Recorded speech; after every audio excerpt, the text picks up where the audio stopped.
আমাকে লক্ষ্য করে গুলি করা হয়েছে 2014 সাল। মঞ্চে আগুন ধরিয়ে দিয়েছে। আমাকে সাদা ফুলের পোশাক ডিবির টিম আমাকে কতবার যে ধরছে আল্লাহ জানে। একবার ধরে নিয়ে আমার চোখ মুখ বেঁধে আমাকে নিয়ে চলে গেছে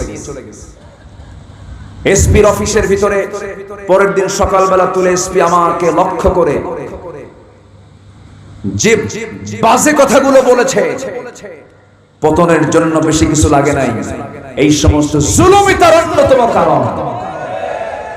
একজন আলেমকে লক্ষ্য করে বলে যে তোদের মতো ব্যক্তিদেরকে ঠ্যাং উল্টা করে ফ্যানের সঙ্গে বেঁধায় পিটা দরকার। নাউজুবিল্লাহ।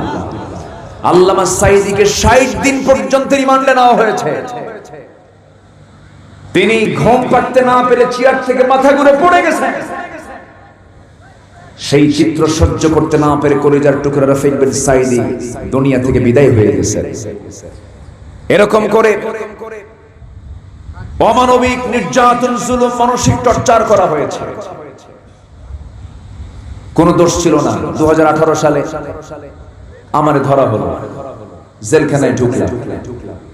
তো জেলখানায় ঢুকে এক মুরব্বীকে সামনে পায় দেখি, মুরব্বী সালাম দিয়ে বলে, হুজুর খুব ভালো লাগছে আপনি যে চলে আসলেন আমাদের মাঝে। কেন? ওয়াজ শুনবো ভালো করে।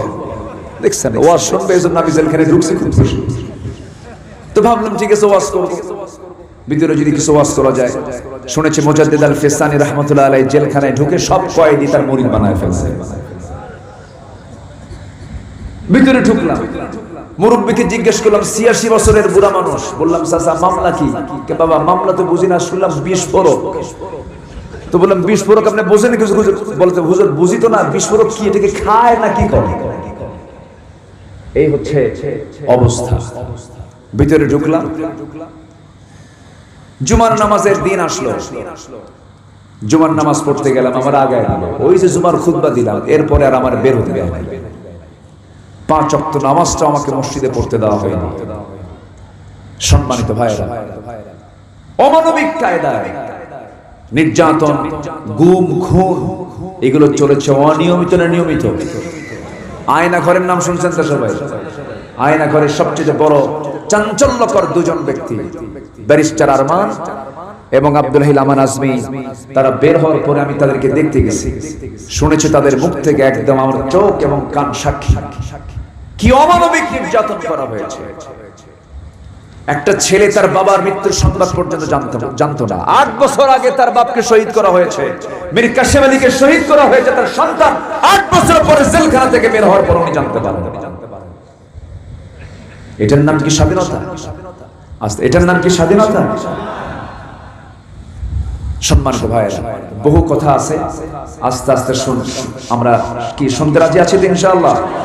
জোরে বলি ইনশাআল্লাহ।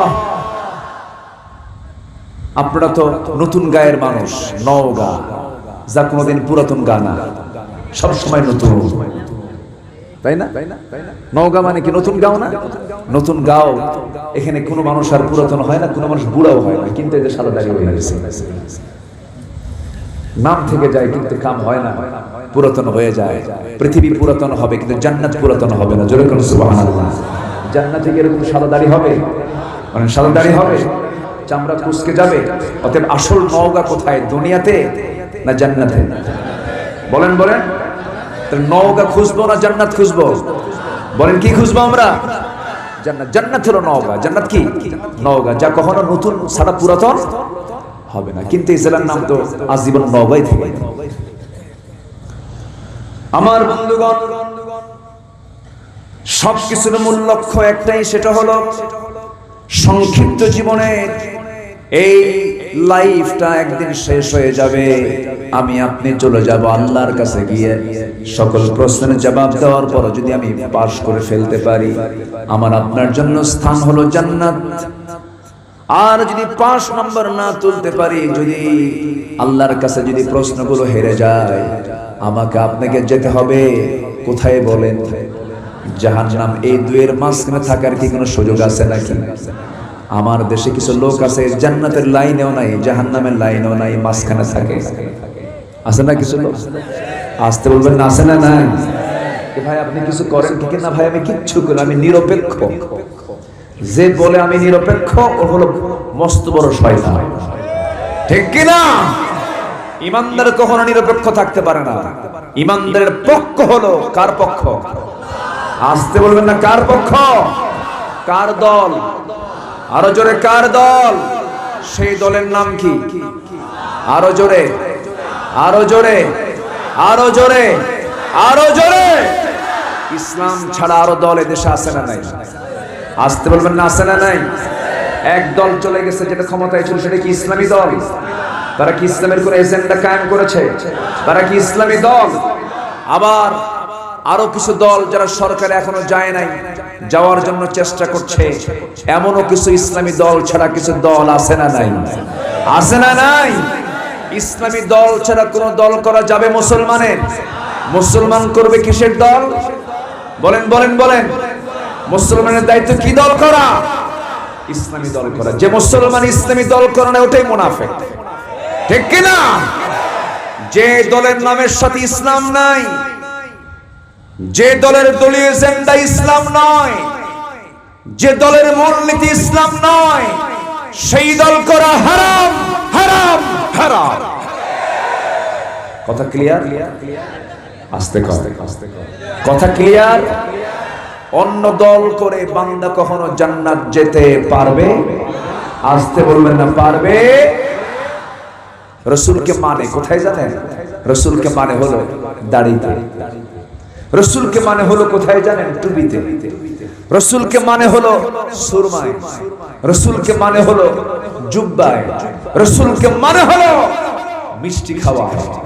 কিন্তু রসুলকে মানতে চায় না, উহুদের দাঁত ভাঙা সুন্নতের মধ্যে দিয়ে রসুলকে মানতে চায় না। আছে না নাই? রসুলকে আপনার ব্যক্তিগত জীবনে মানবেন, পারিবারিক জীবনে মানবেন, নামাজ পড়তে নিয়ে মানবেন, রাষ্ট্রীয় জীবনে মানবেন না, রাজনৈতিক ফিল্ডে মানবেন না, ব্যাংক বিমায় মানবেন না, সচিবালয়ে মানবেন না, সংসদে মানবেন না, রাজনীতির রাসূলকে মানবেন না, রাষ্ট্রের রাসূলকে মানবেন না। আপনি নবীর উম্মত নন, আপনি ভণ্ড, আপনি প্রতারক। দল করতে হবে কার? আসতে বলবেন না, দল করতে হবে কার? দল করা কি? দেখছেন, আস্তে আস্তে এই কথাগুলো ক্লিয়ার করা দরকার। তো বলেন, দল করা কি?